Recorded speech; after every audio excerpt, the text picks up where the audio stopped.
Muito bem-vindos aqui em nome de Jesus. O meu nome é Damásio, para quem não me conhece, filho de baiano com mineiro com nome grego. Damásio quer dizer domador de leão. Não me pergunto de onde meus pais tiraram isso, né? Coisa do meu pai. Mas nós vamos nos relacionar durante esse seminário. Vocês foram convidados ao seminário profético. Nós vamos aqui ministrar a palavra de Deus com toda a isenção possível, né? Apesar de você estar numa igreja local, cristã, nós não estamos aqui com o propósito de propagar uma denominação, uma visão de uma igreja. Nós queremos aqui nessa noite nos debruçar na palavra de Deus, amém? A palavra que é como uma gota, que é a palavra que o Senhor deixou na face da terra, e eu tenho certeza que o Senhor vai enriquecer muito a sua vida através desse seminário. Para começar o nosso relacionamento, nós vamos tratar como irmãos em Cristo. Mesmo que não esteja ainda rolado numa igreja cristã, vou tratar como irmão em Cristo. E vocês podem me chamar de pastor Damásio, pastor, professor, irmão, como você quiser se relacionar comigo. Nós não vamos aqui destacar nenhum grupo religioso ou denominação evangélica. Amém? Isso é para deixar todo mundo bastante confortável. Não é para haver constrangimentos aqui. Tanto mais que vou falar a respeito da igreja cristã.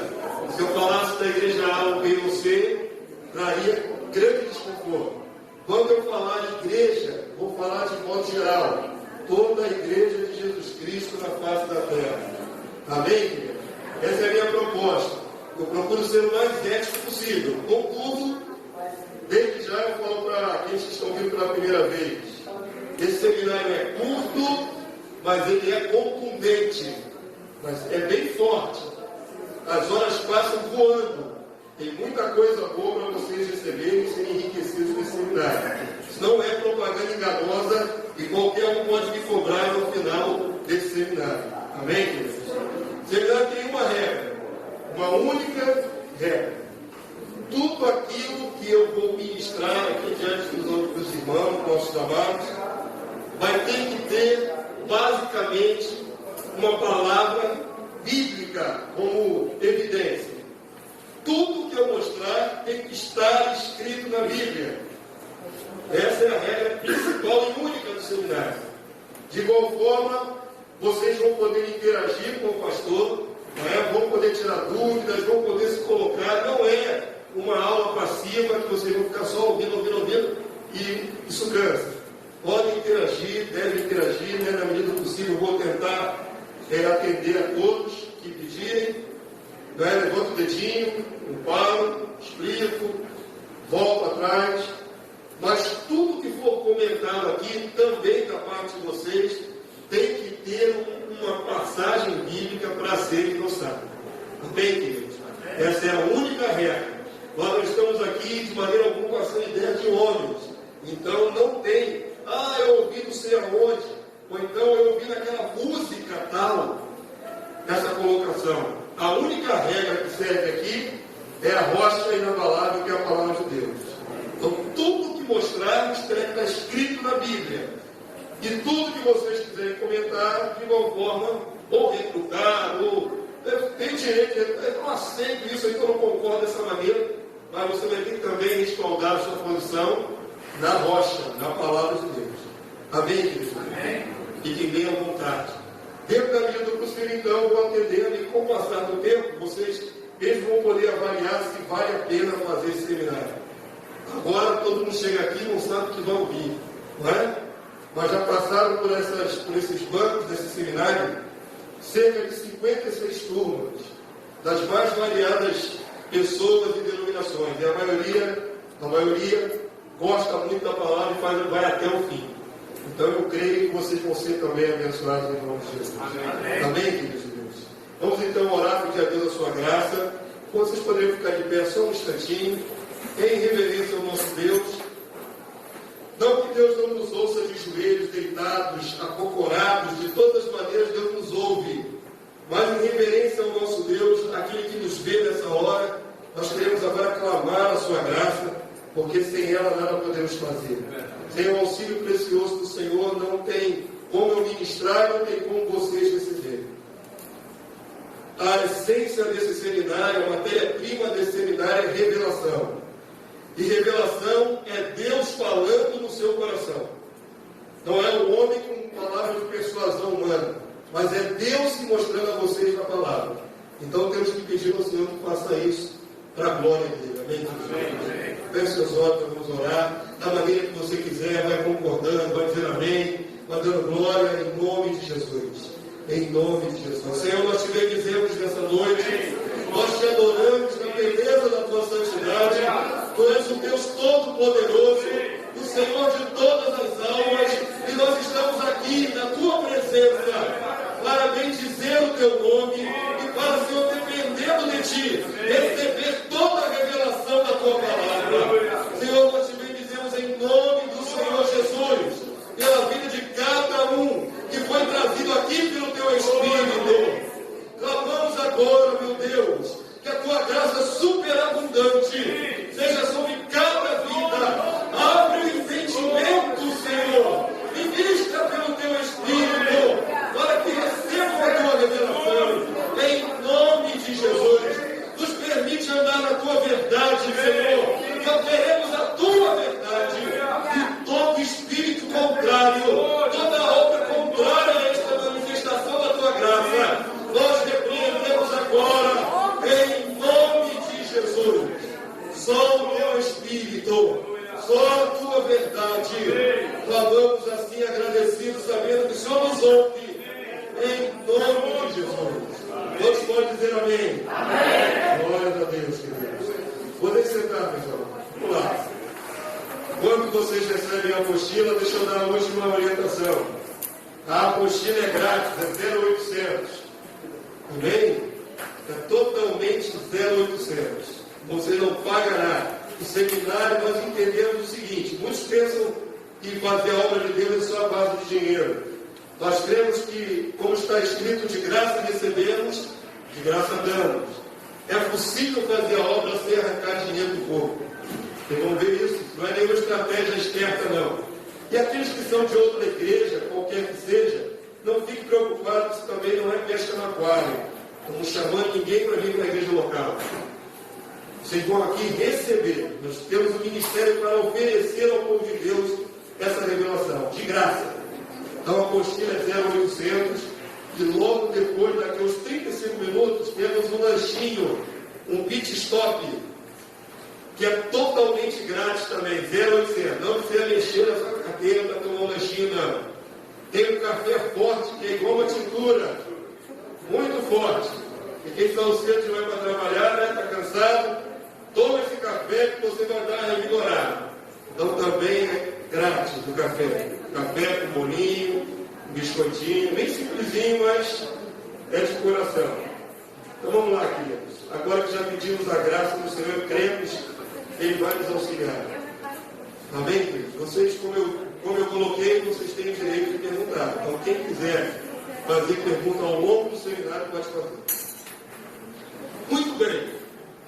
O tema desse seminário é o Evangelho do Reino de Deus, anunciando a vinda do Rei Jesus. São 8 ministrações desse primeiro módulo. Depois do final desta aula, você vai ver se vale a pena fazer as outras 7. Eu creio que você vai gostar. Então vamos lá. Vamos começar. Avança para mim. Quem está no comando aí, Rodrigo? O Evangelho do Reino de Deus. Primeiro texto que nós vamos analisar. Como é um seminário sobre a palavra de Deus revelada, a matéria-prima é a palavra. Está na versão Almeida, revista atualizada, para quem se liga nesses detalhes. Mas você pode acompanhar pela sua Bíblia, se a sua versão for diferente, não tem problema. Lucas 16, verso 16. Para tornar um pouco mais dinâmico, seria bom que você lesse comigo o texto pausadamente. Amém? Para que você não fique só ouvindo. É bom você falar na palavra também. Então, vamos ler todos juntos? Lucas 16, bem pausado, ritmado, para um não sair na frente e outro atrás. Então, bem devagarinho. Vamos lá? A lei e os profetas vigoraram até João. Desde esse tempo,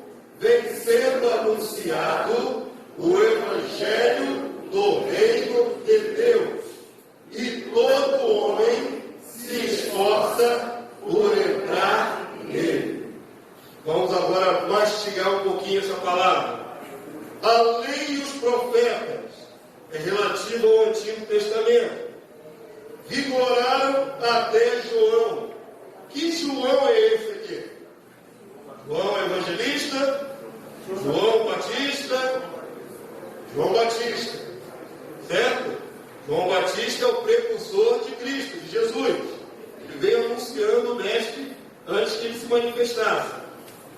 A lei e os profetas, ou seja, tudo que foi dito na porção da sua Bíblia que se chama Antigo Testamento. Né?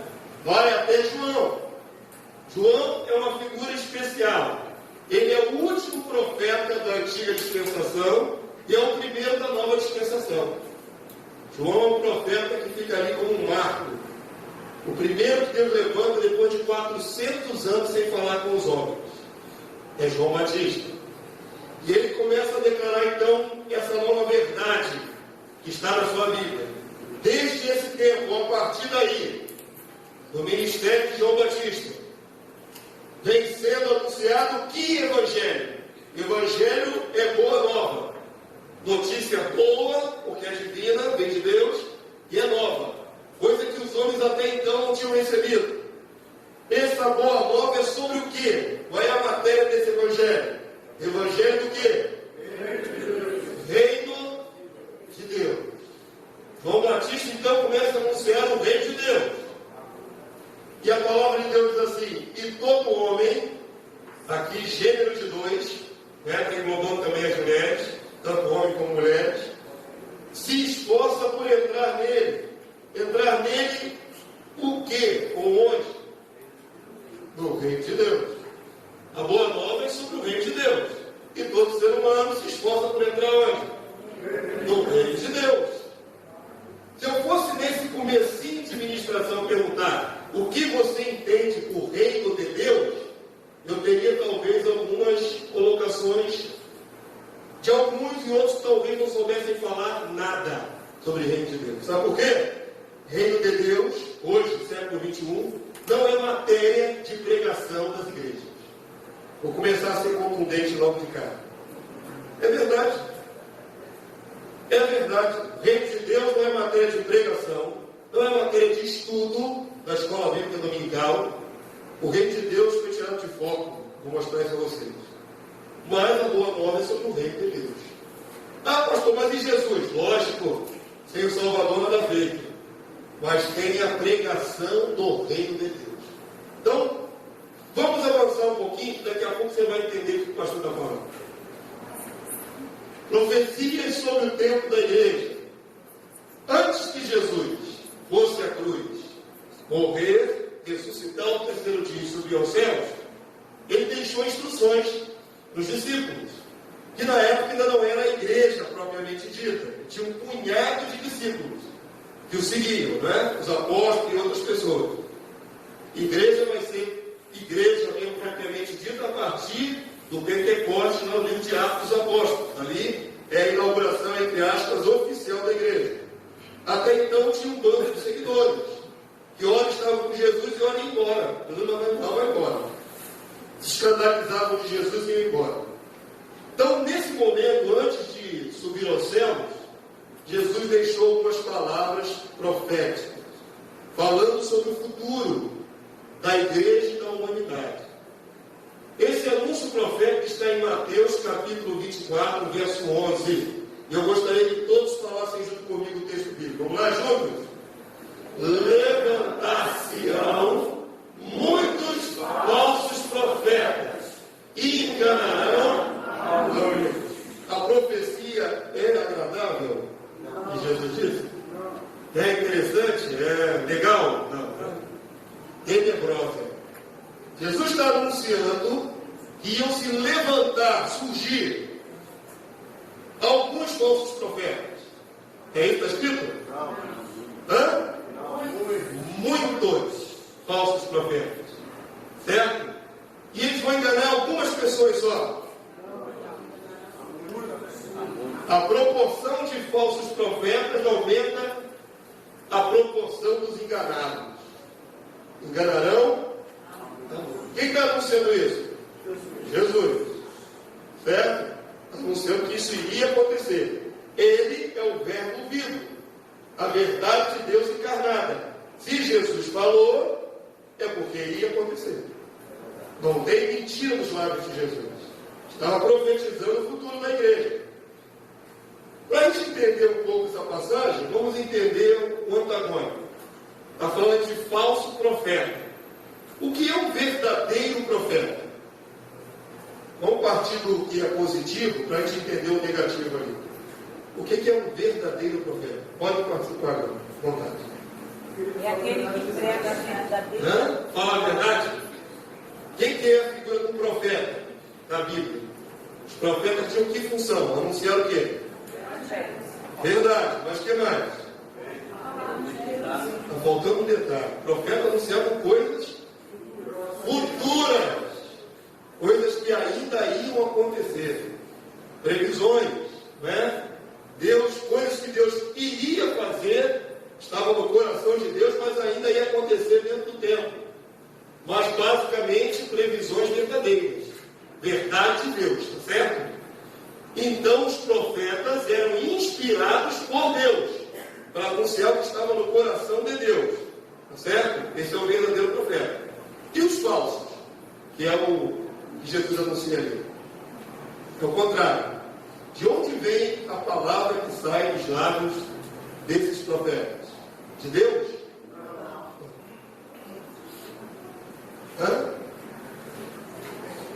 Se não vem de Deus, só tem duas fontes, não é?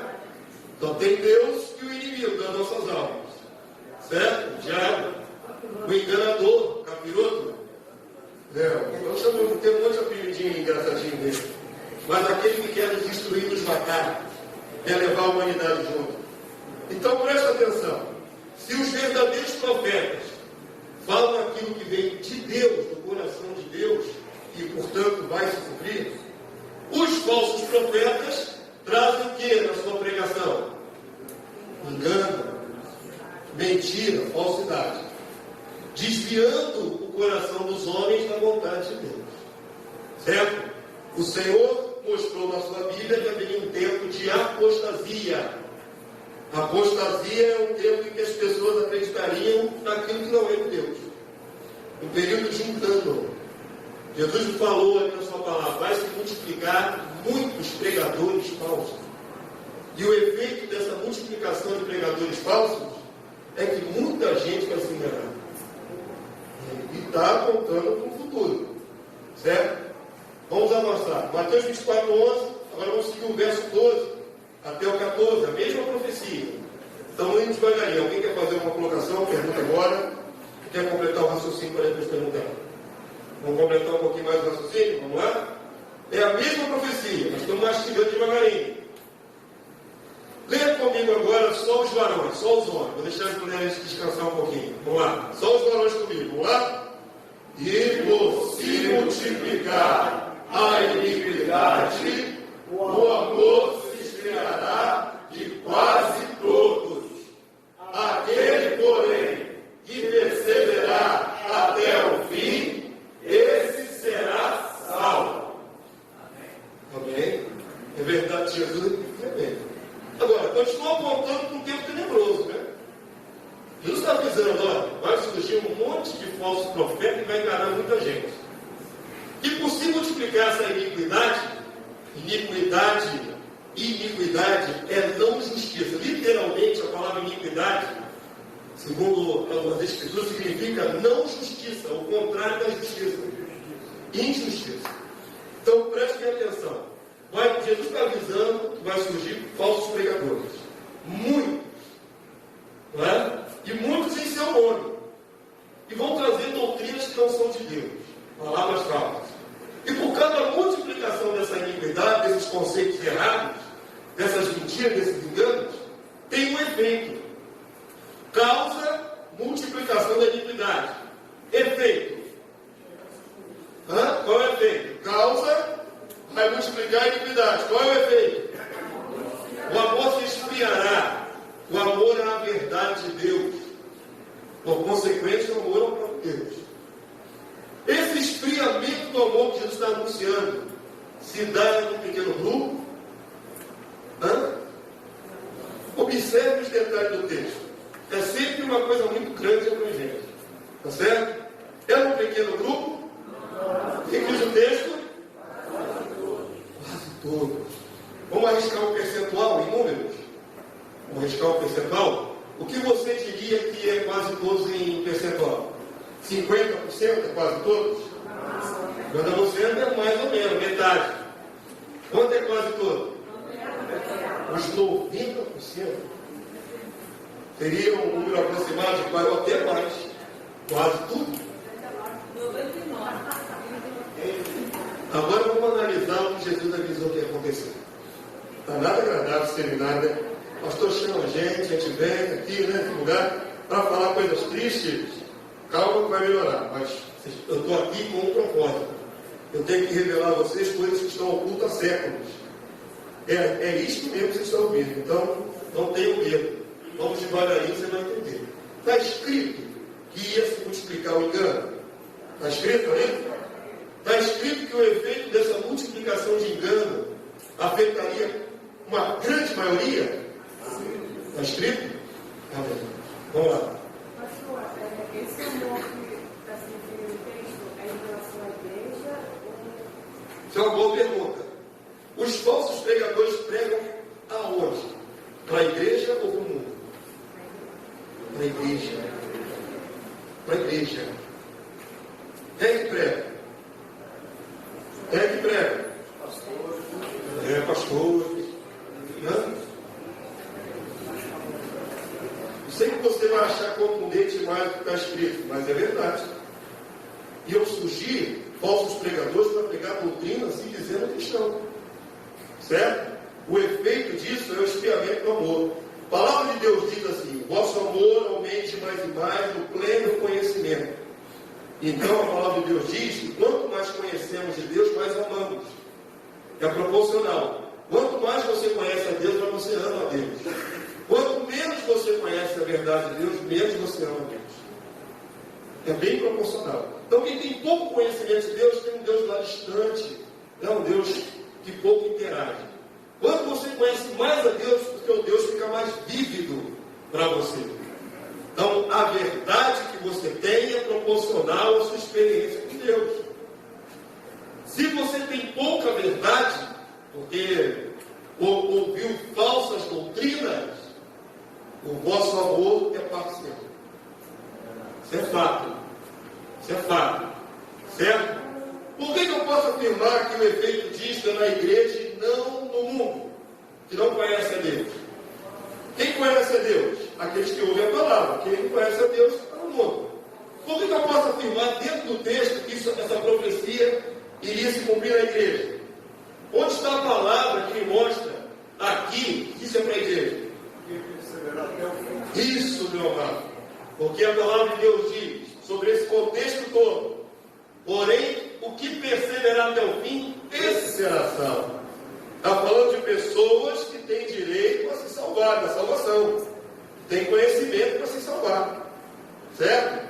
Mas esses que vão ser salvos estão inseridos nesse contexto de bagunça aqui doutrinária. Está certo? O que perseverar até o fim, esse pronome demonstrativo. Não é qualquer um que vai ser salvo. É o que perseverar até o fim. Esse vai ser salvo. Certo? Perseverar contra essa maré de iniquidade, contra essa maré de falsas doutrinas e de engano e de esfriamento do amor a Deus. A profecia, por enquanto, não está nada agradável, né? É de propósito. Tem um propósito, melhor colocando. Vamos avançar. Vou continuar mostrando o quadro negro. Esse seminário não tem proposta de falar sobre histórias bíblicas. Você não vai aprender aqui sobre Noé e os bichinhos na arca. Você não vai aprender sobre esse tipo de história. Certo? Esse seminário ele é profético. Ele tem a importância de revelar coisas profundas de Deus. E qualquer um, mesmo que não tenha conhecimento bíblico, pode receber. Porque Deus dá graça aos simples, diz a palavra de Deus. Então não se espanta com a profundidade que você está ouvindo, não. O Espírito Santo de Deus te trouxe aqui e ele tem uma obra a realizar na tua vida. Ele vai realizar. Amém? Ele vai realizar. Tão certo quanto o ar que eu respiro. Tão certo quanto o ar que eu respiro. Já vi isso acontecer dezenas de vezes. Por enquanto vocês transem a testa. Sabe quando a pessoa está estranhando? Fala assim, elas transem a testa. Mas daqui a pouco vocês vão levantar a sobrancelha de alegria, né? de júbilo. Vamos voltar aqui para as profecias sobre o tempo do fim. Daniel 7, verso 21. Daniel é um profeta verdadeiro de Deus, lá do Antigo Testamento. Daniel é um dos profetas mais privilegiados da Bíblia, porque os profetas, todos eles, receberam de Deus pequenos insights do futuro, trechinhos pequenos dos outros profetas.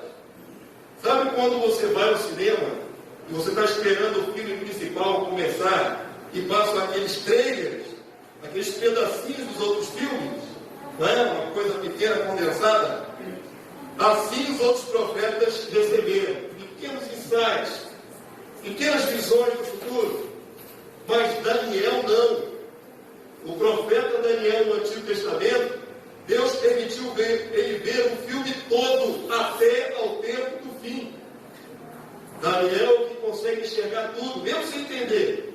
Mas Deus mostrou o filme todo até o tempo do fim, a história da humanidade.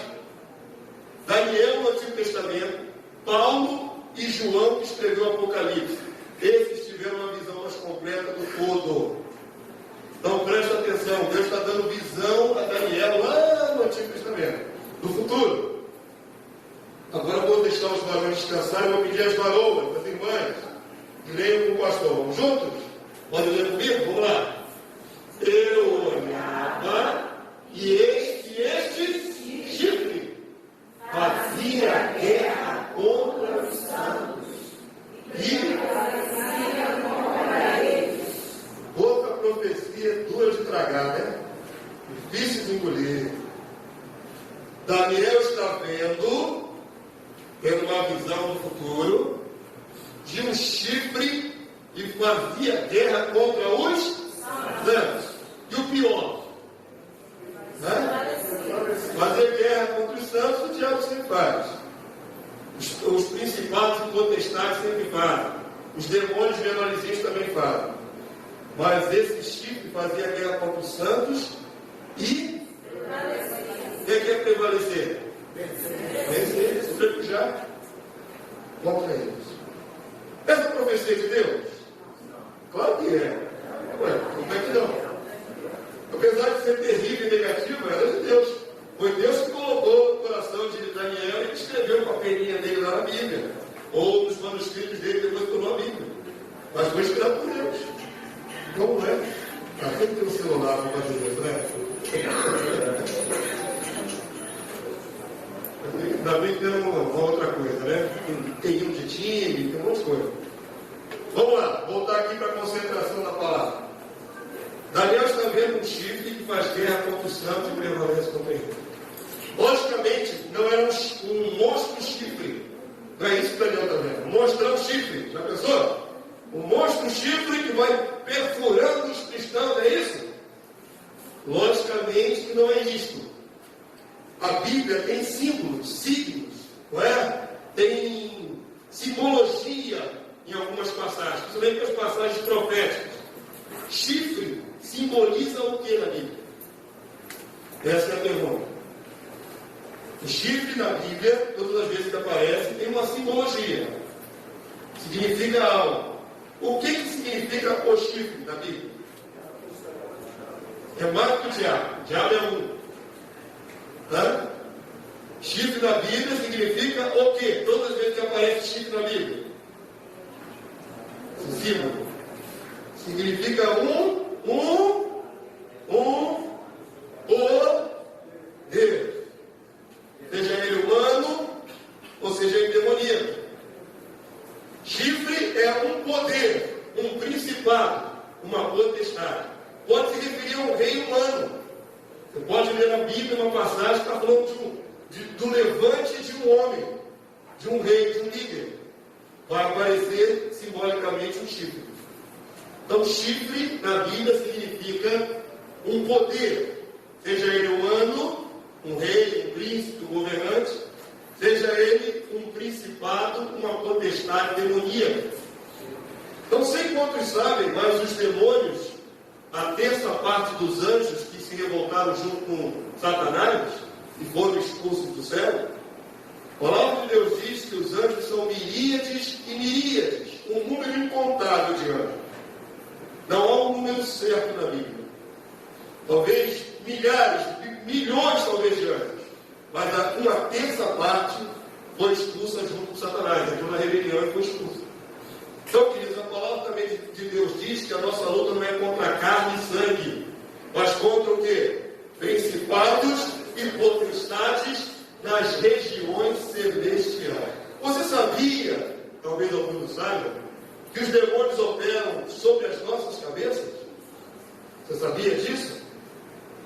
Sabia não? Os tronos, principados e potestades estão sobre nós. Tem gente que pensa que está lá embaixo, né? Está aqui, ó, sobre as nossas cabeças. Nas regiões celestiais. Satanás é príncipe da potestade do ar. É o que está escrito na sua Bíblia. Vou dar um exemplo simples. Em alguns terreiros aí de candomblé, eles batem um ponto para o santo que descer, vem de cima para baixo. Depois bate o ponto para o santo que subir, de baixo para cima, volta para onde estava. Em cima. Em cima. Tá certo? Então presta atenção. Existe uma potestade que faz guerra contra os santos e prevalece contra ela. Por que eu posso dizer que é uma potestade? Porque guerreia contra os santos de Deus. É uma potestade maligna. Talvez alguns estejam pensando que é o próprio Satanás. Mas não é. Vou mostrar a vocês. Vamos para mim. 2 Tessalonicenses, capítulo 2, verso 9 a 12. Presta atenção. Ora, o aparecimento do inimigo é segundo a eficácia de Satanás. Esse inimigo não é o próprio Satanás. Ele tem a força dele derivada de Satanás, ou segundo a eficácia de Satanás, segundo as potestades, as forças de Satanás. É um derivado, é um outro ser. O aparecimento do inimigo é segundo a eficácia de Satanás, com todo o poder e sinais e prodígios da... Qual é a força dessa potestade? Mentira. E com todo o quê? Engano, mentira, engano, de injustiça, iniquidade, aos que perecem, porque não acolheram o amor da verdade para serem salvos. O que nos salva é o amor à verdade. Essa batalha está sendo de quê? Essa batalha que você está vendo aí espiritual é de quê contra o quê? Mentira e verdade. A batalha não é física. A batalha não é corpórea. A batalha é de palavra. É de mentira e verdade. Os falsos profetas trariam o quê? Mentira, engano. Para derrotar quem? Os santos. Presta atenção. A batalha é de mentira contra a verdade. O texto diz assim: e por esse motivo, pois, Deus lhes manda a operação do erro, para darem crédito à mentira, a fim de serem julgados todos, quando não deram crédito à verdade. Antes, pelo contrário, deleitaram-se com a injustiça. A batalha que faz alguns perderem e serem derrotados é de mentira contra a verdade. Vamos apimentar um pouco mais esse começo aí. Já está bravo, mas vamos apimentar mais. Quando o Senhor Jesus esteve aqui na terra, Ele trouxe o Evangelho, a revelação da verdade de Deus. É o que está registrado nos Evangelhos da sua Bíblia. As palavras do nosso Rei Jesus. Certo? Ele deixou quantos Evangelhos? Não é quantos livros, não. Marcos, Lucas, não é isso não. A totalidade da verdade do Novo Testamento. Quantas interpretações tinha? Uma.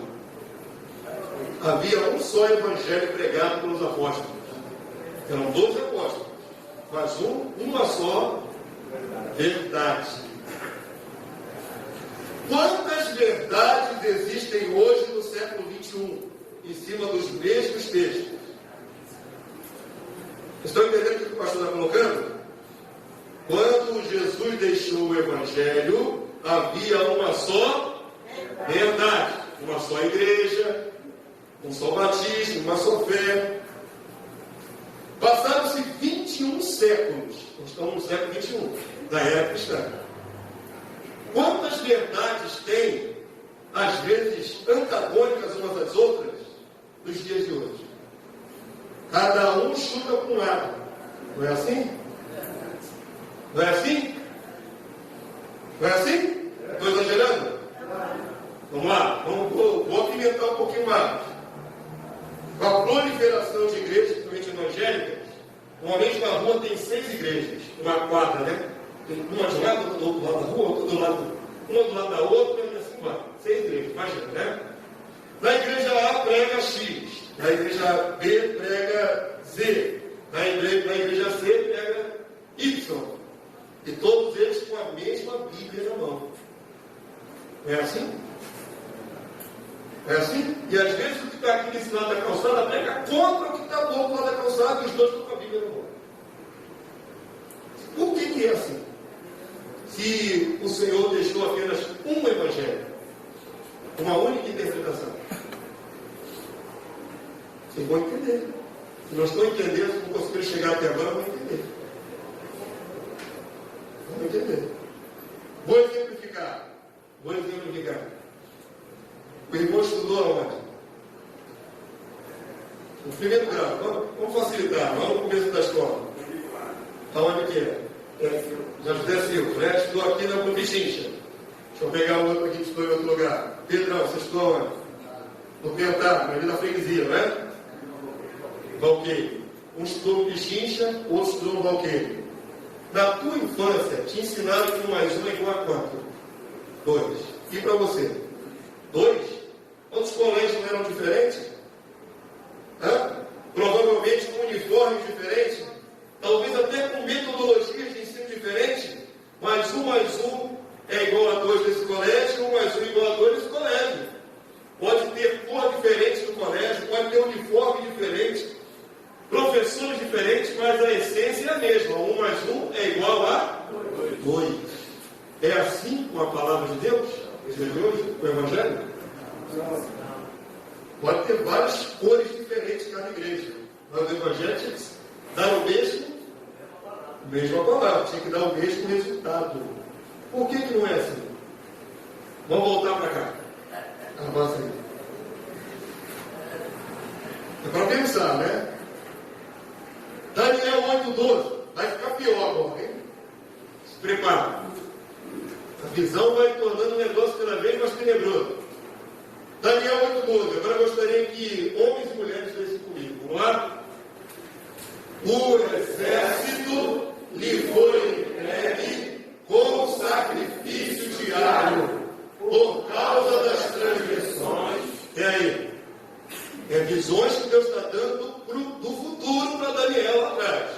Certo? Está dando isso aí em visões. Agora leia comigo aqui o finalzinho, por favor. Vamos juntos? E deitou por terra o quê? A verdade. A verdade.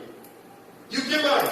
E o rei prosperou. Prosperou, foi bem sucedido. O chifre faz guerra aos santos e prevalece contra ele. Joga por terra a verdade e é bem sucedido nisto. O que é deitar por terra? Essa expressão bíblica, deitar por terra é algo que está em pé e é jogado assim, ó, no chão. Isso é deitar por terra. O que é deitado por terra? A verdade. Isso vem de Deus? Deus permitiu que fosse assim? Permitiu, profetizou séculos antes que acontecesse.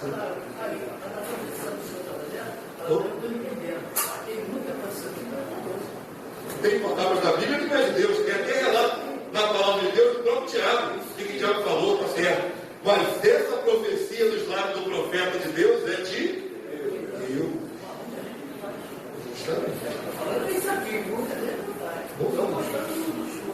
Vamos lá, vamos adiante. Qual é o nome do irmão? Zé Carlos. O nome do nosso irmãozinho. Presta atenção. Deus profetizou através do profeta Daniel que no tempo determinado no futuro a potestade ia prevalecer contra os santos. Ia jogar o que no chão. Jesus falou, vai se multiplicar um monte de falsos pregadores e o amor vai se perde quase todos. Quase uma totalidade, vocês devem chegar a esse percentual. As duas profecias convergem, não chegam no mesmo lugar de um tempo de apostasia, certo? E a apostasia no mundo, que não conhece a Deus, não, apostasia com os santos, certo? Com aqueles que deveriam receber a verdade. Então presta bastante atenção. Segue para mim, por favor. Quando é que isso aconteceu? Ou melhor, vou perguntar antes de explicar o nosso gráfico. Essa palavra de Jesus já aconteceu, está acontecendo, ou ainda vai acontecer no futuro distante? O que vocês acham? Já aconteceu, está acontecendo, ou ainda vai acontecer no futuro distante? Não está acontecendo nada disso. Alguns chegaram à conclusão que está acontecendo. Outros acham que ainda vai acontecer. As três coisas são verdadeiras. Já aconteceu, continua acontecendo, e por um período ainda breve vai continuar acontecendo. Certo? Então já aconteceu. Sabe quando? Vou mostrar a vocês agora da história da igreja cristã. Quanto tempo tem que existe cristianismo na Terra? 21 séculos. Nós estamos no ano 2011 da era cristã, a partir da contagem do nascimento de Jesus. Certo? Então vamos lá. Essa aqui é a linha do tempo. Aqui é a linha do tempo. É um gráfico para ajudar você a entender o que aconteceu na história. Aqui temos uma cruz simbolizando a pessoa de Jesus. A pessoa do rei Jesus. Antes de Jesus, Antigo Testamento. Tá certo? Depois de Jesus indo aqui progressivamente até os nossos dias. Correto? Esse pentágono aqui simboliza a igreja primitiva.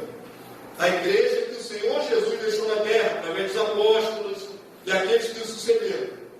Essa igreja primitiva, durante 200 anos, permaneceu firme com a verdade que tinha recebido, não negociou, não negou, morria uma família inteira na arena, na boca do leão, na fogueira, no começo do cristianismo, mas eles não negavam a verdade. Não se dobravam diante do Império Romano.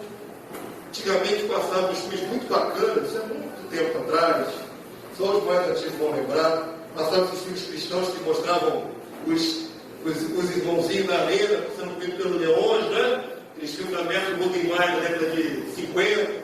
Hoje em dia, a molecada não se liga nisso, não dá mais ibope. Mas o fato é que os cristãos morriam na arena, mas não negavam a verdade. Isso durou por cerca de 200 anos, primeiro século, segundo século.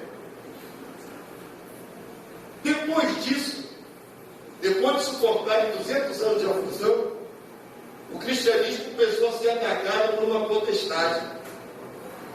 Começou a introduzir falsas doutrinas. Verdades misturadas com mentiras.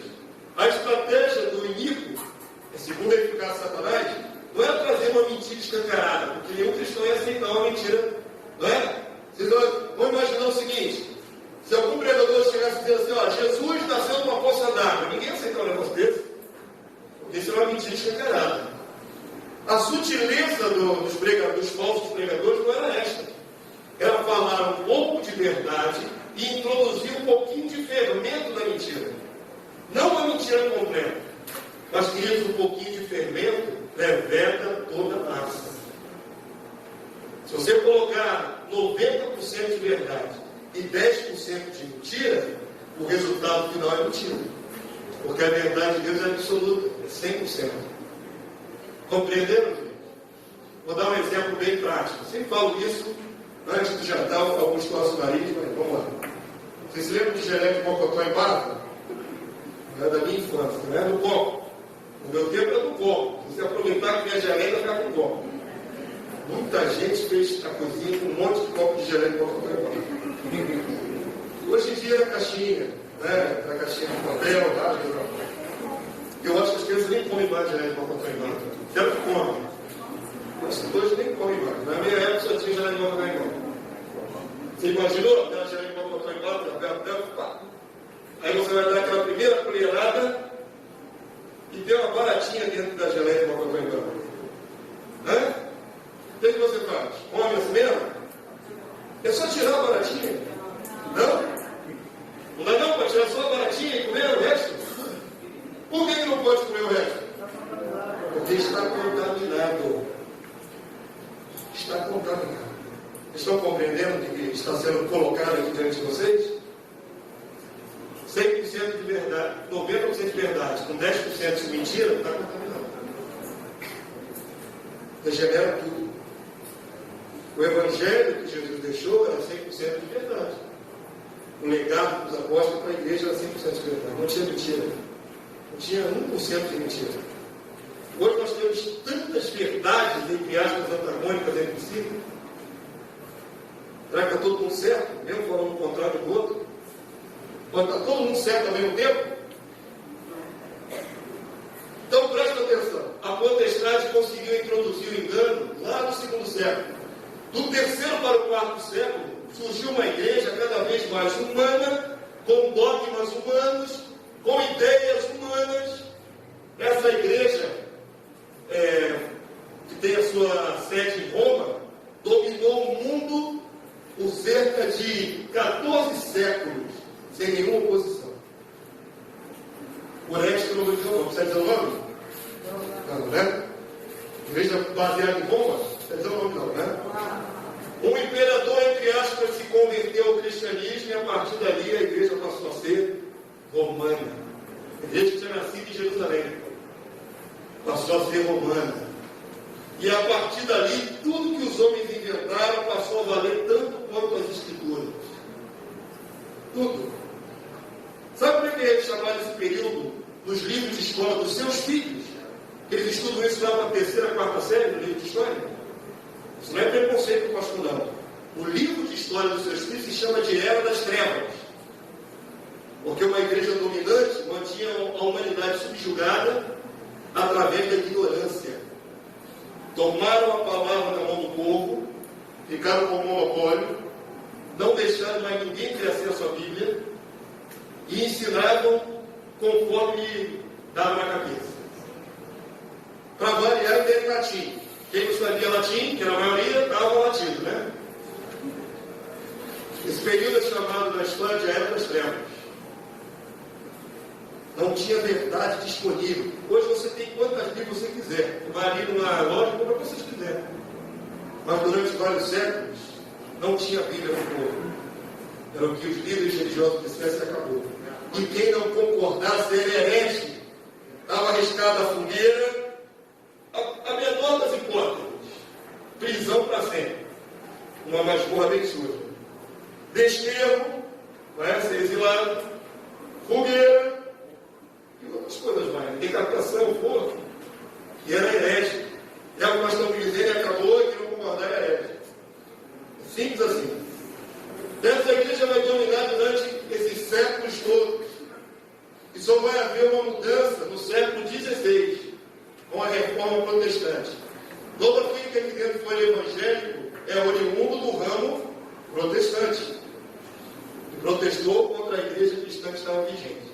A igreja cristã que estava vigente, a mãe romana, da qual a igreja evangélica é oriunda, não existe um ramo paralelo. A igreja evangélica é oriunda da reforma protestante do século XVI, que saiu de dentro da mãe romana. Os reformadores eram da mãe romana. Certo? A história é fato. Não tem como mudar, não gostei dessa história. Ela é fato. É fato. Então, só no século XVI começa a haver alguma reforma. Até aqui, quem não cresce era morto. Podia ser morto. Simplesmente assim. Em nome de Jesus se matava a gente. É interessante, né? Da Inquisição e outras coisas mais. Então preste bastante atenção. O que ocorreu para que chegasse no século XXI e tivesse essa verdadeira Babel religiosa? Se no primeiro século havia só uma igreja, uma só fé, um só evangelho. E hoje tem essa multiplicidade de formas de cristianismo. A história é esta aí. Avança para mim, então. Mas tem boa notícia. Vou deixar vocês ir para o recreio triste. O mesmo Deus que controlou a história avisando que viria um tempo de alguns viviam, é o mesmo Deus que também anuncia um tempo de renovo. Deus permitiu que assim fosse. Certo? Isso não é vontade de homem. Deus determinou e profetizou antes que ia acontecer. Da mesma forma que Deus mostrou a tragédia, Deus também mostrou o escape, o renovo, a restauração, a restituição. No tempo dele, Deus está controlando essa história. Agora vem os renovos, né? Mateus 24:14. Gostaria que todos lessem comigo. Vamos lá? E será pregado este evangelho do reino por todo o mundo, para testemunho a todas as nações. E então virá o fim. O que antecede o fim? A pregação de qual evangelho? Do reino de Deus. Aí eu volto a perguntar, agora para pimentar mesmo. A tua igreja prega reino de Deus? E agora? Eu não estou perguntando, olha a minha pergunta. Eu não perguntei se prega salvação em Jesus.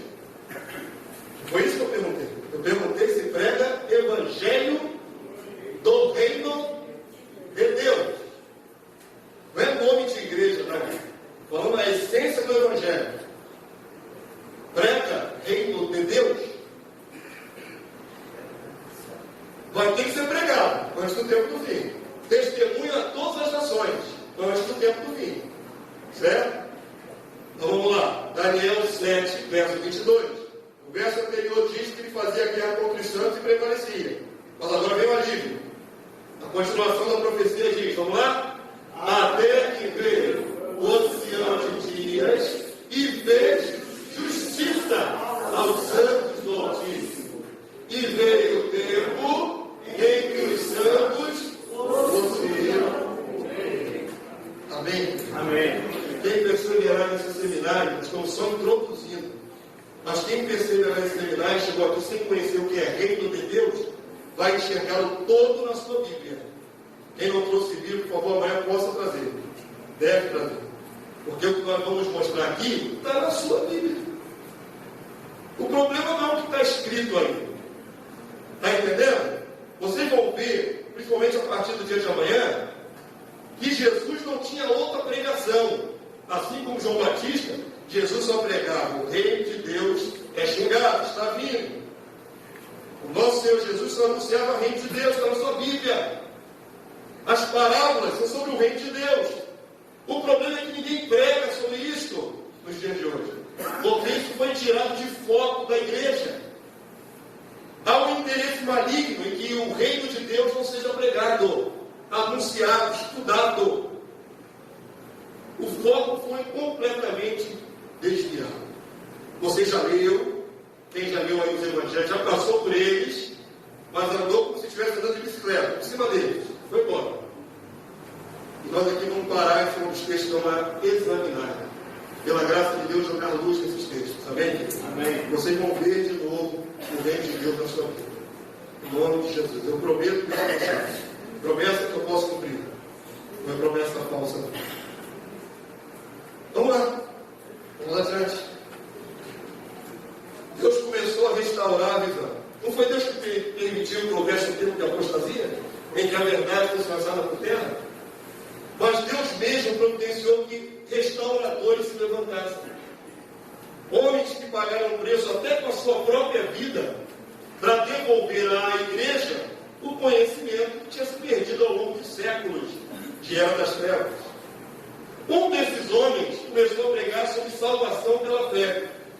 Parece bobagem, porque hoje, no século XXI, você sabe que a salvação é pela fé. Mas houve muitos séculos na história que a salvação não era pela fé em Jesus, não. Era pela fé na igreja, não na pessoa de Jesus. Era pela fé na mãe de Jesus, não na pessoa de Jesus. Muitos séculos foi assim. Foi tirado o foco de Jesus. Então esse homem começou a restaurar a fé genuína em Jesus, sem precisar pagar pela salvação. Vocês vão ver mais adiante. Chegou ao ponto de vender a salvação. Depois Deus levantou outros reformadores para falar sobre arrependimento e santidade. Depois Deus levantou outros pregadores para voltar a falar sobre dons espirituais. Vamos ver primeiro salvação pela fé. Agora para mim. Esse aí é o Martinho Lutero, monge, né? Da igreja romana, que escandalizado no século XVI, com a vergonhosa venda de indulgência, escreveu as 95 teses e colocou na porta da capela de Wittenberg, no dia 17 de outubro de 1517. Presta atenção, queridos. Ele estava escandalizado por causa da venda de indulgência. O que era a venda de indulgência? Século XVI, a igreja romana não tinha dinheiro para construir a Basílica de São Pedro. Está lá construída agora. Mas naquela época os príncipes europeus não quiseram desembolsar para ajudar. Qual foi a ideia do líder da igreja? Vender salvação. Sabe como? Pensou assim, isso é fato. Estou aqui debochando não, é fato. Pensaram assim, Jesus tinha muita santidade. Os apóstolos tinham muita santidade. Os primeiros cristãos tinham muita santidade. Vamos pegar do depósito de santidade deles e vender para quem não tem. A ideia absurda é essa. Vender salvação para construir a Basílica de São Pedro. Levantaram pregadores, propagandistas, que foram em cada lugar vendendo salvação, tirando dinheiro do povo para ser salvo. As pessoas serem salvas. A salvação é pela fé somente, é dom de Deus, não tem nada a ver com Deus. Quando era dinheiro que estava em jogo, chegou a esse absurdo. Quem tiver a oportunidade, saiu um filme muito interessante há uns 4 anos atrás, moderno, chamado Lutero. Veja esse filme que está bem fiel aos acontecimentos daquela época. Para vocês terem ideia, a idolatria era tão grande, mas tão grande, que em cada aldeia da Alemanha tinha uma cabeça de João Batista. Uma em cada igreja. Vocês entenderam o que eu falei? Uma cabeça de João Batista. E em cada... Quantas cabeças João Batista tinha?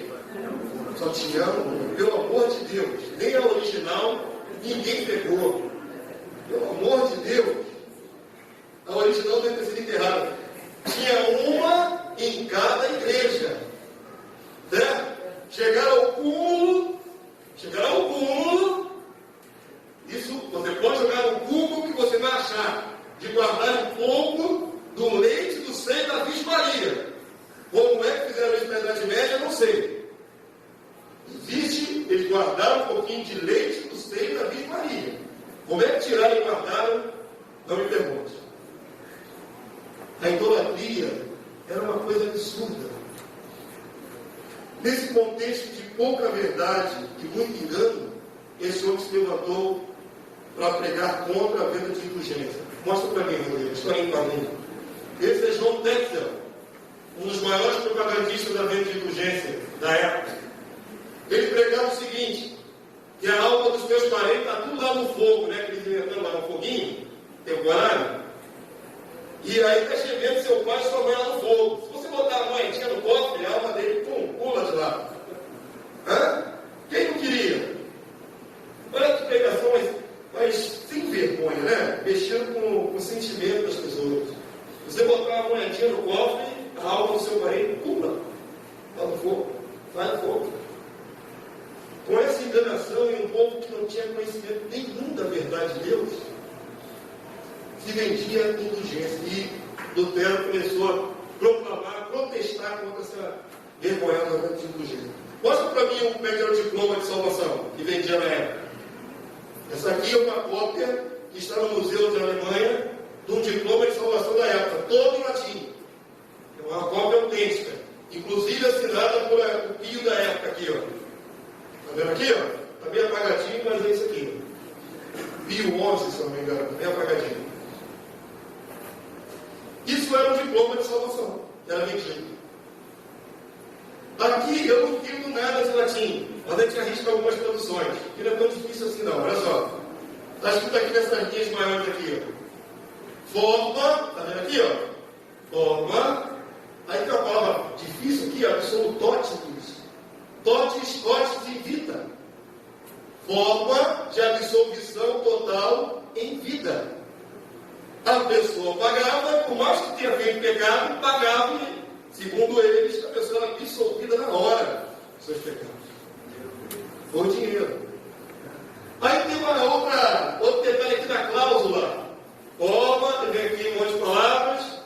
In vita et mortis. Até na morte. Ou seja, você pagar pelos seus pecados cometidos agora e já para os futuros. Você ainda ia cometer até morrer. Tinha um bônus. Pagando, o camarada pegar, posso pecar à vontade, já estou garantido.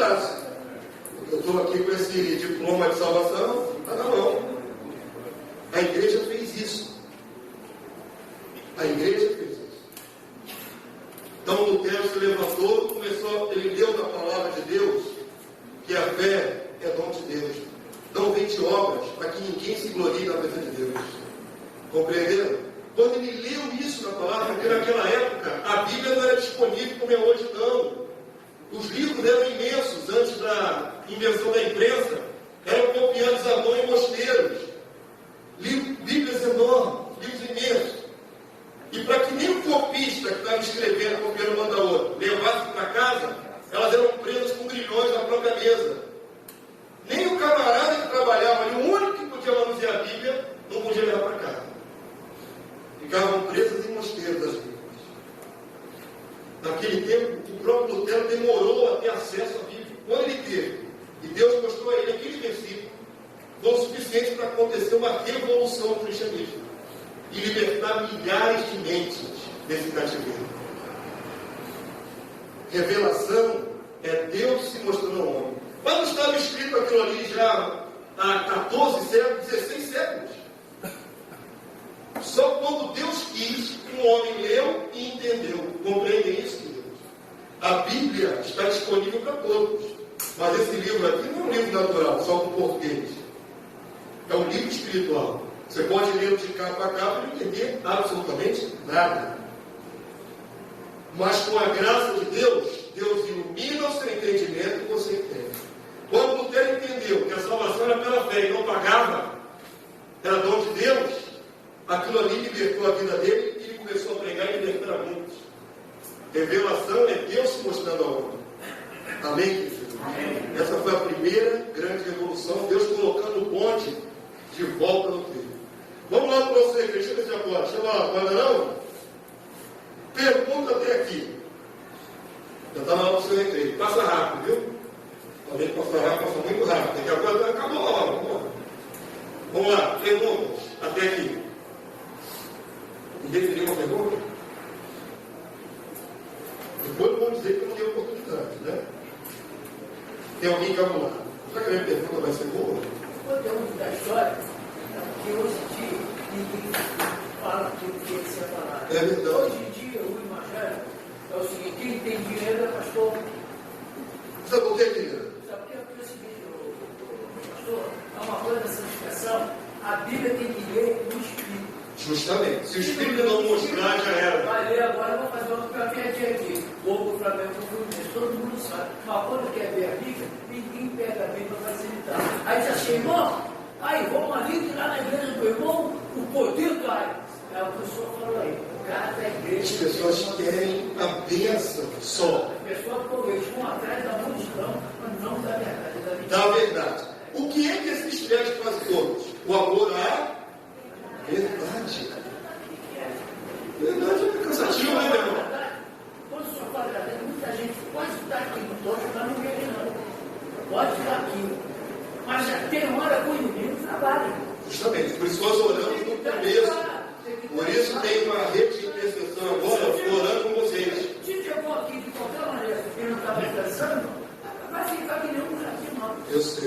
Mas nós estamos orando para que isso não aconteça. A palavra de Deus diz que a palavra cai como semente numa terra. E o diabo vem e rouba a semente. Mas nós estamos orando para que as sementes agora lançadas não sejam roubadas da mente de vocês. Amém? Nós estamos aqui, tem um grupo de irmãos ali no outro cômodo ali, intercedendo para essa reunião. Quando nós paramos,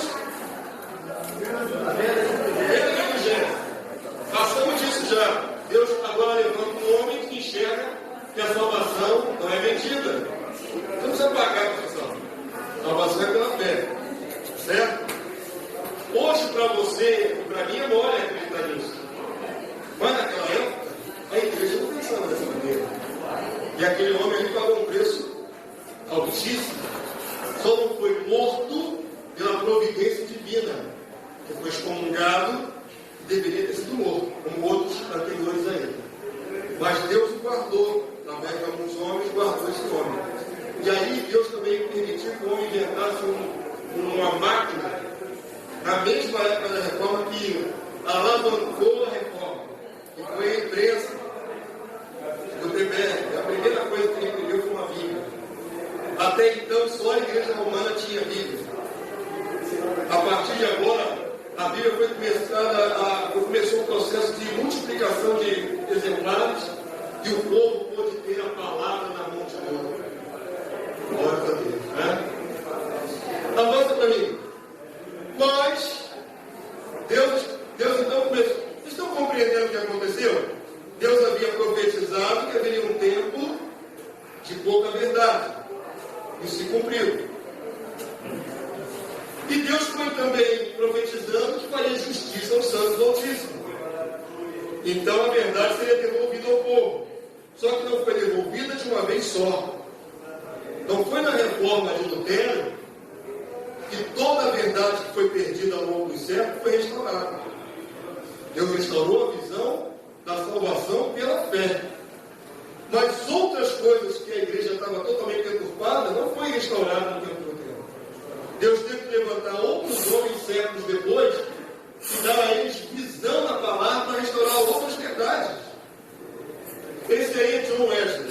Não estou pregando a denominação desse homem, não. Mas ele foi um instrumento na Inglaterra para fazer um grande avivamento no meio do povo protestante. Por quê? Porque até aquele tempo, até aquele momento, o povo protestante já cria que a salvação era pela fé. Glória a Deus, diferente da outra, que a salvação era pela igreja, e não pela fé em Cristo. Mas os líderes das igrejas reformadas, na época, ainda não tinham outras revelações mais complementares. Então, o reverendo pregava a salvação por Jesus, lá na Inglaterra. E depois ele ia junto com os fiéis e encheu o pote no pub, no bar da vida lá na Inglaterra. Aí ia o reverendo mamado levado para casa pelos fiéis. Reverendo mamado para casa. Por que ainda era assim? Porque voltava a restaurar outra verdade. Estava escrito na Bíblia, mas que ainda não tinha ocorrido um avivamento. A verdade do arrependimento de obras mortas. Ou seja, santificação. A palavra de Deus diz que quem segue Jesus deve andar como ele andou. Tomar sua cruz todo dia e o seguir. Quem quiser. Eu acho fantástico isso de Jesus. Não obriga ninguém. Quem quiser, negue a si mesmo, tome a sua cruz e me siga. Certo? Então, seguir a Jesus tem cruz, tem morte, mortificação da sua carnalidade. Então, o cristianismo autêntico é esse. Deus teve que revelar isso a esses homens, ele, o irmão dele, outros avivalistas, e começou a se pregar na Inglaterra, primeiramente, que os homens deveriam se arrepender dos seus pecados e andar em santidade. Esse avivamento está registrado na história. E quando John Wesley pregava sobre isso, as multidões que começaram a ouvir a pregação, porque John Wesley foi o primeiro homem a pregar fora do átrio da igreja. Até o tempo dele, só podia se ouvir um sermão dentro da igreja. Ele foi o primeiro a ir à praça pública na Inglaterra. E pregando para multidões em praça pública, de milhares. A história registra que quando ele falava que as pessoas tinham que se arrepender dos seus pecados para ser semelhantes a Jesus, viram o Espírito de Deus começou a constranger o coração da multidão de tal forma, está registrado na história, que as pessoas se convulsionavam com o peso dos seus pecados, e urravam e sentiam dores, e muita gente nasceu de novo através dessas pregações. Fecharam-se planos, bares, deixaram-se prostíbulos naquela época, e o povo andou debaixo de uma dimensão de santidade maior, porque foi restaurada essa verdade. Não foi restaurado por tempo de Lutero, foi restaurado cerca de 100 anos depois, um século depois. Deus foi dando aos homens visão de coisas que tinham se perdido no período das trevas. Amém, queridos? Passado esse avivamento, teve um outro, mais recente agora. Avança para mim, Rodrigo. Esse é o avivamento dos dons espirituais. Esse é o reverendo William Seymour. Ele é muito conhecido pela alcunha do avivamento da Rua Azusa, de 1906. Presta atenção, queridos. Presta bastante atenção. Não está escrito na sua Bíblia sobre os dons espirituais? Sempre esteve escrito aí? Desde o primeiro século? Não está escrito lá em 1 Coríntios sobre dons espirituais? Não está escrito no livro de Marcos: esses sinais seguirão os que crerem, em meu nome expulsarão demônios, falarão novas línguas. Não está escrito na sua Bíblia, sempre esteve, desde o primeiro século. Mas isso, ao longo dessa história do cristianismo, se perdeu. Se perdeu. Sabe quando foi retornado esse movimento todo de crer em milagres? E todo aquele que estiver aqui, não é, nesse lugar, que pertenceram a uma igreja renovada, pentecostal, deve isso ao avivamento do começo do século XX. É chamado Novo Pentecostes, o novo movimento pentecostal moderno. Só há pouco mais de 100 anos, bem pouco tempo atrás, Deus devolveu olhos para a igreja para crer nos dons espirituais. Não foi no século XVI com Lutero, não foi no tempo de outros avivalistas, foi há 100 anos. A maioria das igrejas pentecostais que existe hoje tem pouco mais de 100 anos. Século XX. Jesus pregou isso, está escrito na sua Bíblia, desde o século I. Por que só voltou os dons espirituais agora, há pouco mais de 100 anos? A ser crido em massa, né? Pelo menos pela maior parte do povo cristão evangélico. Esse homem aqui, o reverendo William Seymour, ele começou a reunir pessoas e leu a palavra lá: esses sinais seguirão os que creem. E começou lá em cima dessa palavra, dessa revelação. Estava lá escrito tempo. E aí, nas reuniões que ele presidia, pessoas começaram a receber um dom de línguas estranhas. É uma língua enrolada, uma língua não inteligível pelo homem. E começaram a impor as mãos sobre os enfermos e os curar. Isso causou um alvoroço no começo do século XX. Vieram pessoas da Europa, de todos os lugares, para ver aquele avivamento que estava acontecendo em Los Angeles, no começo do século XX. E a partir daquele avivamento, esse fogo do Pentecostes foi se alastrando no mundo todo. Queridos, isso só tem um século. Por que só tem um século? Se o cristianismo tem 21 séculos. Vocês estão entendendo o que eu estou mostrando a vocês? Deus não restaurou todas as verdades ao mesmo tempo. Deus vem restaurando as verdades para a igreja, devolvendo o que se perdeu. Estava sempre escrito, mas não era crido, não era vivido. Vou mostrar agora para vocês a linha do tempo novamente. Avança para mim. Nós paramos a linha do tempo aqui na Reforma Protestante, está certo? Nós tínhamos visto Jesus, a igreja primitiva, 14 séculos diante das trevas e chegamos na Reforma. Continuamos agora indo para o futuro. No século XVI da Reforma Protestante, destacamos Martim Lutero, Calvino, os expoentes dessa reforma. Século XVI. No período do arrependimento de obras mortas, santidade, pregação de santidade, tem vários nomes aqui: Whitefield, Wesley, Finney, século XVIII. No século XX, começo do século XX, os reformadores, William Seymour, aqui no Brasil, a maior igreja pentecostal do Brasil foram esses missionários que fundaram. Tem pouco mais tempo. E aí chegamos nos dias de hoje. Olha como é que é a igreja hoje. Né? Multicolorida. Cada corzinha dessa é uma igreja. Um arco-íris. Essa é a igreja moderna. Por que ela é tão colorida assim? Cada um traz uma coisa. Não é homogêneo. A igreja cristã atual não é homogênea. De jeito que não é homogêneo. Certo? Dificuldade grande, né? Mas aí vem descendo um rolinho lá do céu, tá vendo? Um rolo, um pergaminho. Aí tem duas letras ali. Graficamente, estou mostrando graficamente um cumprimento da vontade de Deus que eu vou mostrar a vocês na palavra. O que significaria por enquanto, é mistério. Mistério é aquilo que Deus revelou. Quando eu mostrar a vocês, se vocês enxergarem, vai ser sabedoria. Tem gente que gosta só de mistério. Mistério sem revelação, sacanagem, isso é mistério. Revelação é sabedoria. Por enquanto, vai olhando ali. Vai descendo o olhinho, E aí chega aqui a igreja nesse estágio aqui. Como é que ela chega? A se tornar igreja gloriosa. Com esta igreja, Jesus vai se casar. O rei Jesus, quando vier, casa com essa igreja, a gloriosa. A igreja atual é esta aqui. O que será esse Vamos avançar. Evangelho do tempo do fim. Apocalipse, capítulo 14, verso 6. Presta atenção que o mistério vai ser revelado.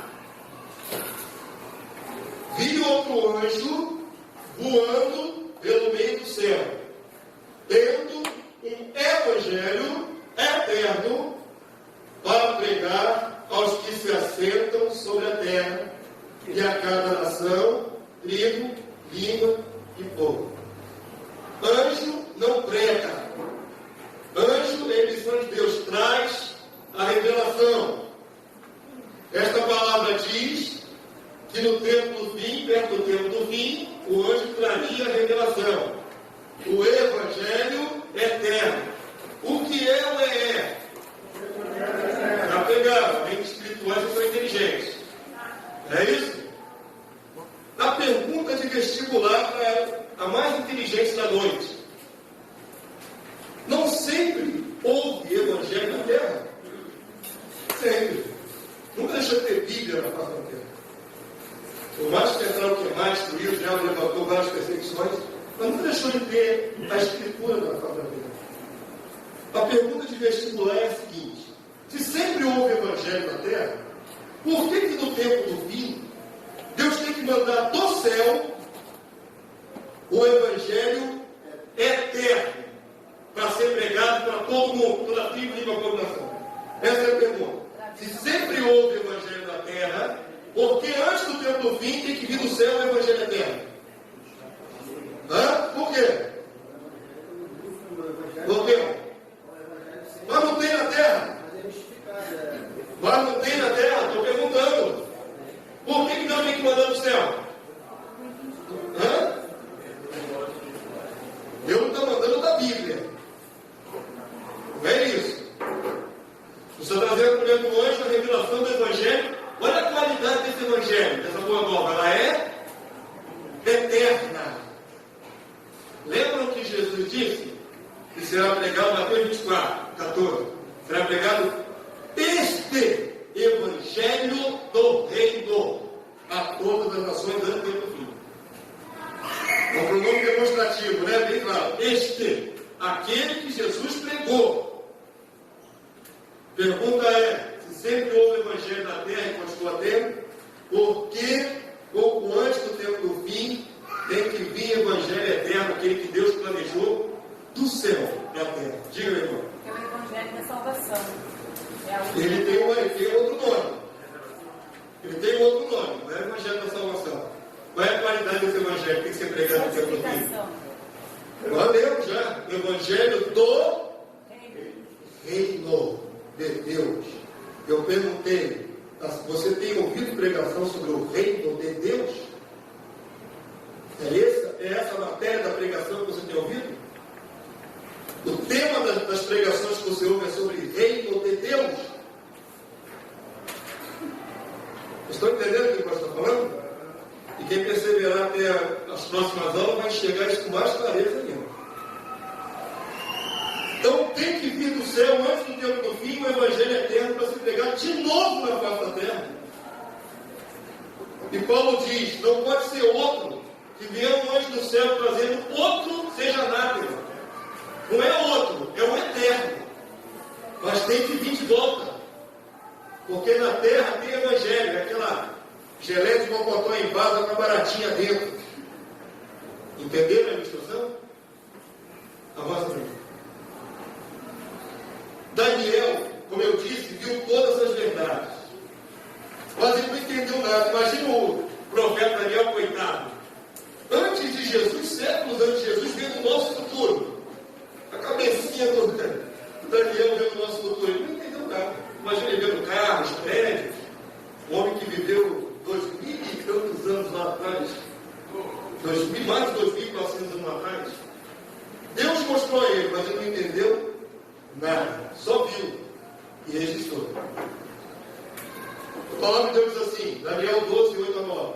Eu ouvi, lê comigo, por favor. Eu ouvi, porém não entendi. Então eu disse, meu Senhor, qual será o fim destas coisas? Ele está vendo o filme da história da humanidade toda, até o fim. Mas qual é o fim? Como é que ele termina isso? Qual é a resposta de Deus? Ele respondeu, vai, Daniel, porque estas palavras estão encerradas e seladas até ao tempo do fim. Daniel viu o nosso futuro e não entendeu nada. Então, você não vê o que é isso. Deus falou, não é para o teu tempo não, fica na sua, Daniel. Vai, Daniel. Porque essas palavras que eu estou mostrando para você, elas vão ficar seladas e encerradas para sempre. É isso que está escrito ali? É para sempre. Nunca essas palavras vão ser compreendidas. Deus controla a revelação que Ele entrega. Presta aqui, mano.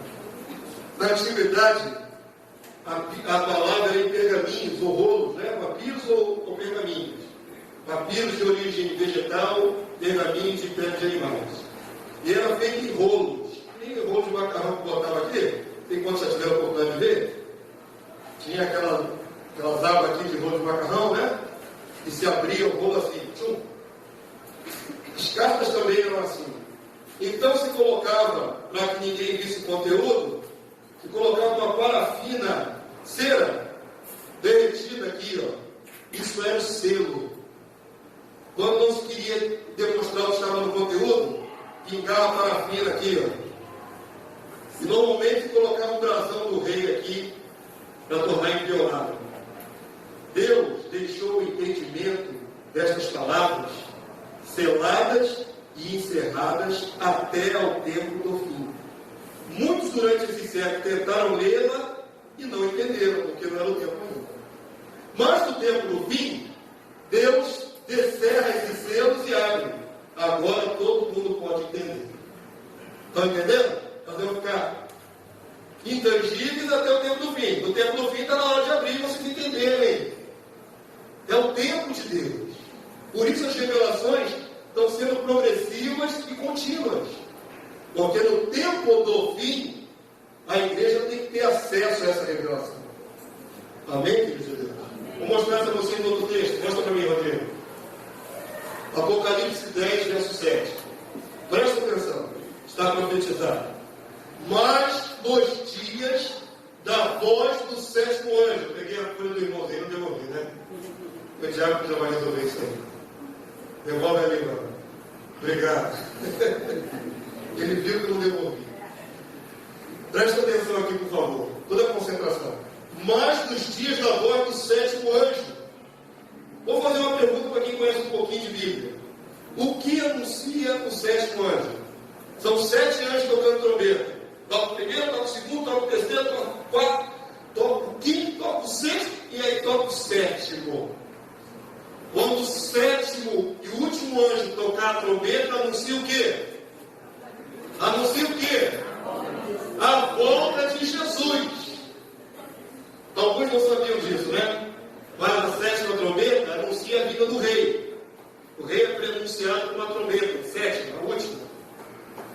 O texto diz, nos dias da voz do 7º anjo, quando ele estiver para tocar a trombeta, ainda não tocou.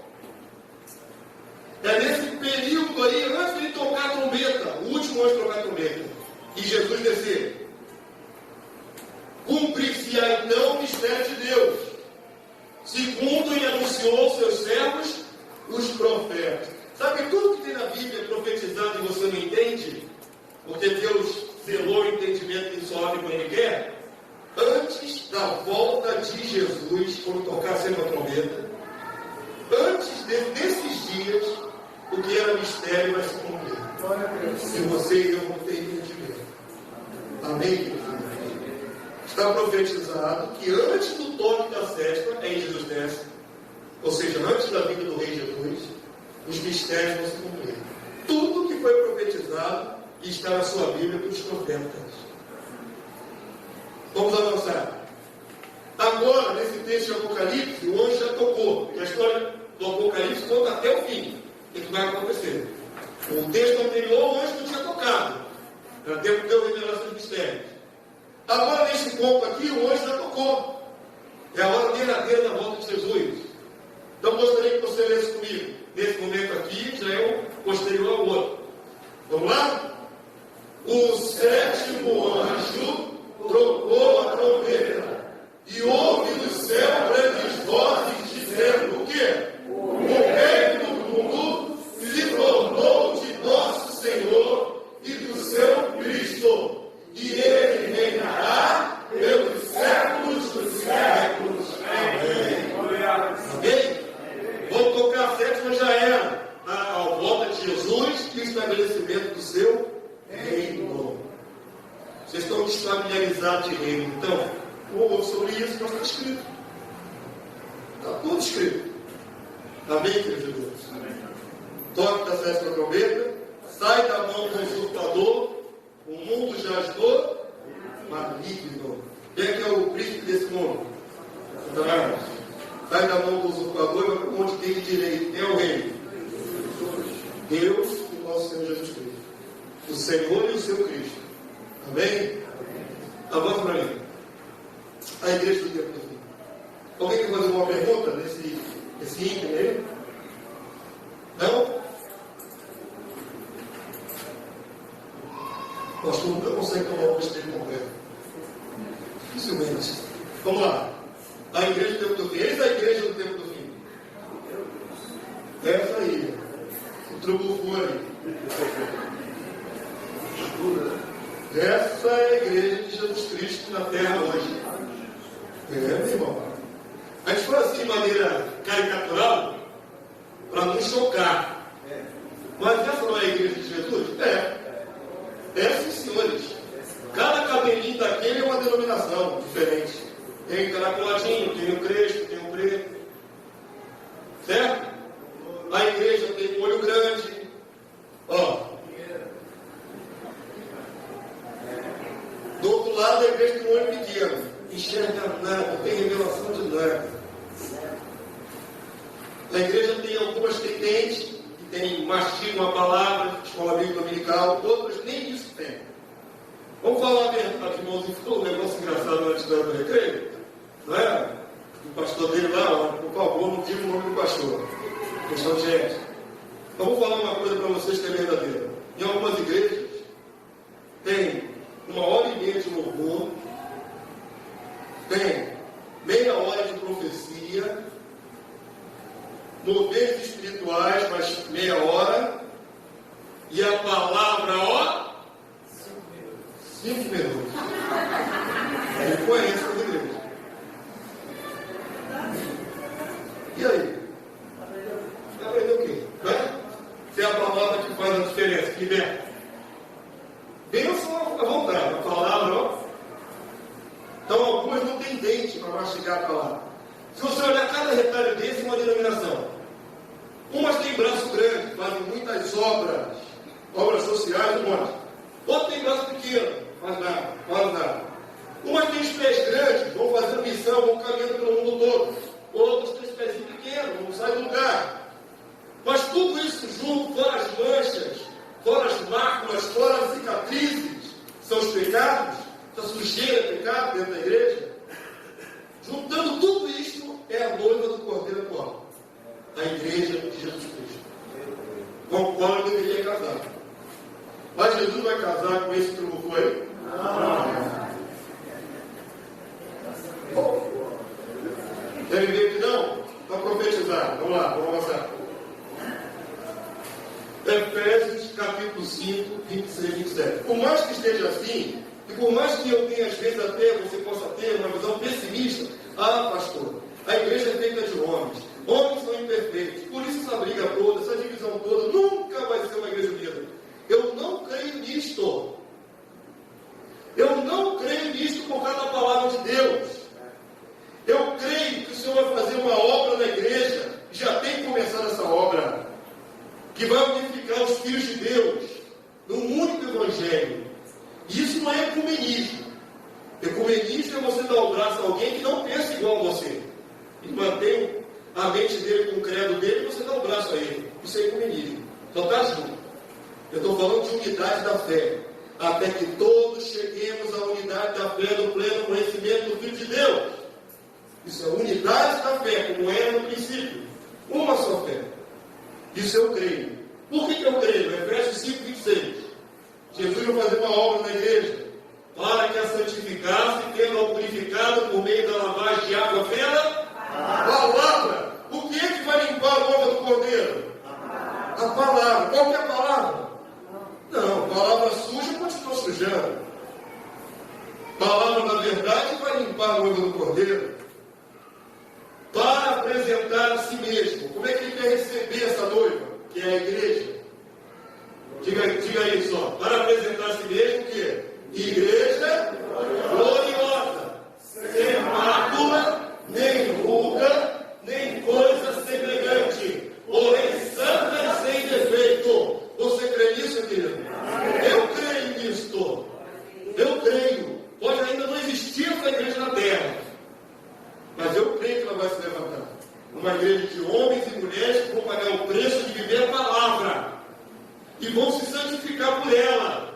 E vão se aperfeiçoar. E vão se parecer cada vez mais com o Cordeiro Jesus Cristo. Eu creio nisto. Por isso estou aqui anunciando essas palavras. Porque a igreja vai chegar a ser gloriosa. Sem mácula, sem ruga, sem contaminação alguma. Então não fique pessimista com o quadro atual. Tem que olhar para a palavra e crer no que Jesus vai fazer na igreja. Avança para mim, querido. E com essa Jesus casa, não casa? A noiva Frankenstein não. Mas com essa aí Jesus casa. Igreja gloriosa, sem mácula, sem ruga, santa, sem defeito. E vestida de linho finíssimo. Avança o texto para mim. Apocalipse capítulo 19, verso 7 e 8. Quando a igreja chegar nesse estágio, porque vai chegar para profetizar, o linho finíssimo tem uma simbologia magnífica. Apocalipse 19, 7 a 8. Gostaria que você lesse comigo, vamos lá? Alegremos-nos, exultemos e demos-lhe a glória, porque são chegadas as bodas do Cordeiro, o casamento do Cordeiro, Jesus Cristo. Esse dia vai chegar, vai ser dia de alegria. Cuja esposa a si mesma já saiu. Grifa se você trouxe uma caneta, um lápis, alguma coisa. Grifa essa frase aqui. A esposa a si mesma já se saiu. Sabe por que eu quero que você grife isso? Grifa aí, querido. Porque não vai ser Jesus que vai limpar a igreja. Ele é um noivo rico, ele oferece os meios. Ele dá a sua palavra. A esposa a si mesma se atavinha, se apronta, se arruma o casamento. Vivendo a palavra, ela se arruma. É a esposa, é obra da esposa se arrumar. Compreenderam? Seria muito esquisito no dia do casamento, o noivo bater na porta da noiva e falar: vim aqui te lavar e te arrumar e te casar. Não é? Seria esquisito? O camarada bate mais cedo na cara, não, ó, dia do nosso casamento, eu vou te dar um banho e eu mesmo vou botar tua roupa. Noivo sem vergonha, ela também se deixar, né? Então presta atenção. Tem gente que pensa que a igreja está do jeito que está, bagunçada, misturada, cheia de pecado dentro dela, porque tem. E aí Jesus vem a si mesmo e com muita misericórdia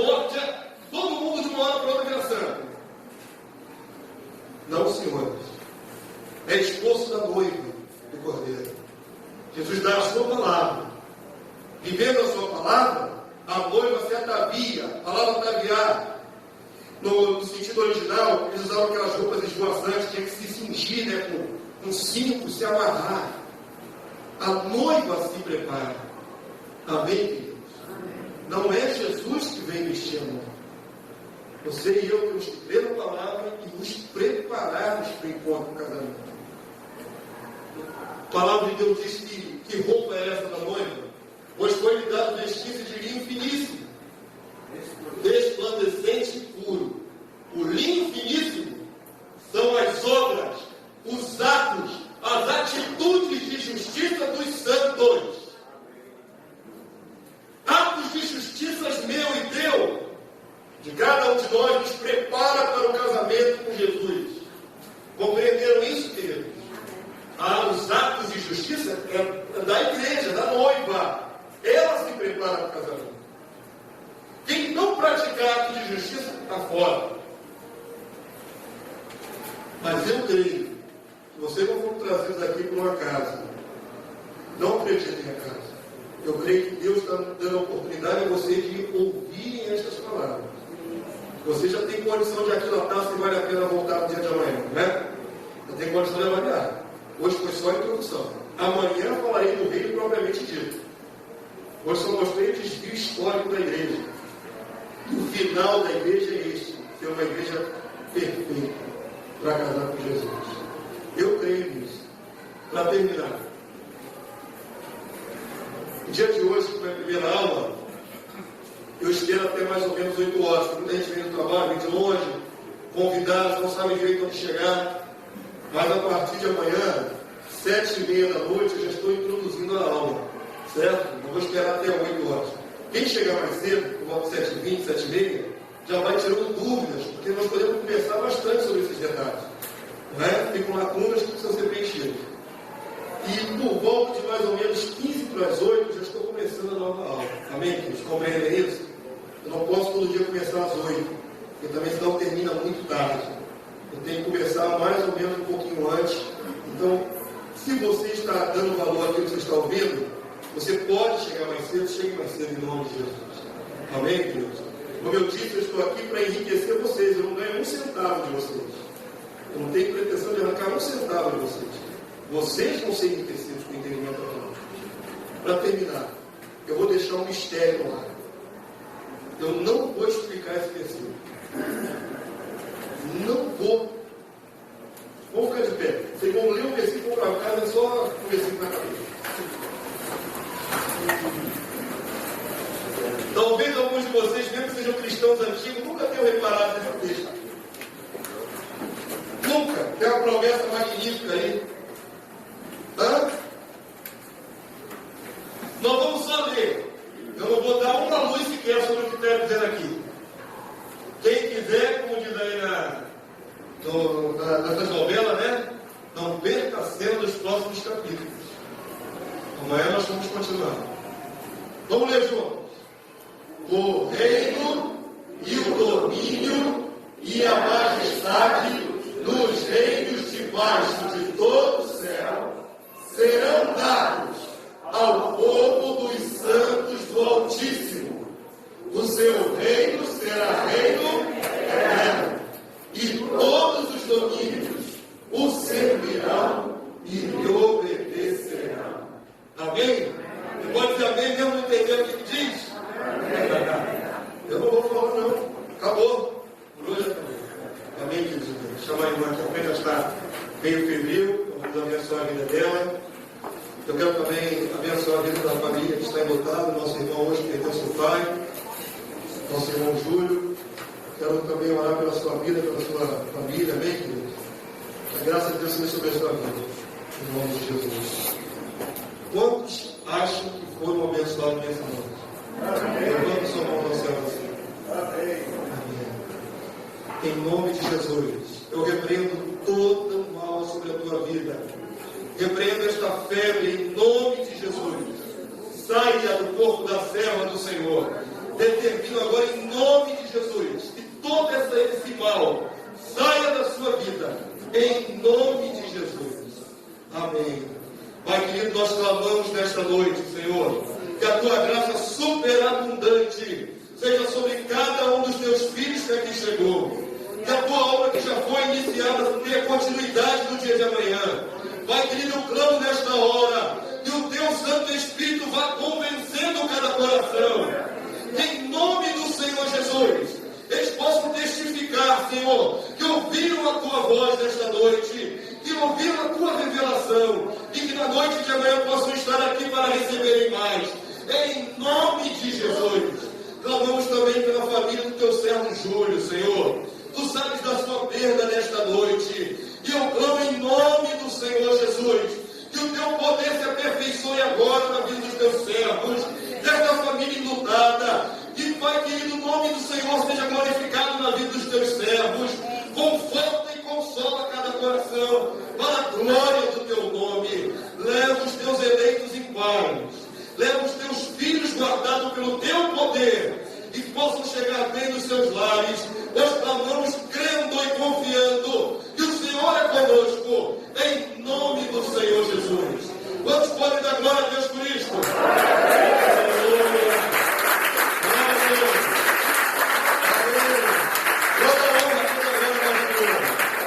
Aleluia. Queridos, vão na paz de Cristo. Eu quero dar uma última instrução. Você de repente não sabia o que você ia ouvir, e quando você veio, você percebeu que era bom. Então, até amanhã, terça-feira, se você quiser trazer esposa, o irmãozinho da igreja, pode. Na outra aula de quinta-feira já não pode mais. Por quê? Por causa do entendimento. A palavra de Deus diz que a palavra profética é como uma luz de candeia que vai iluminando em lugar escuro, vai crescendo mais e mais. Ela começa a iluminar e vai crescendo. Quem chegar na terceira aula já não tem o mesmo entendimento. Isso é fato espiritual bíblico. Então, por favor, quem quiser trazer alguém, só até a próxima aula. Amém, Cristo? Ou na paz de Cristo, amanhã estaremos juntos aqui no mesmo bate-hora, no meu bate-camarada.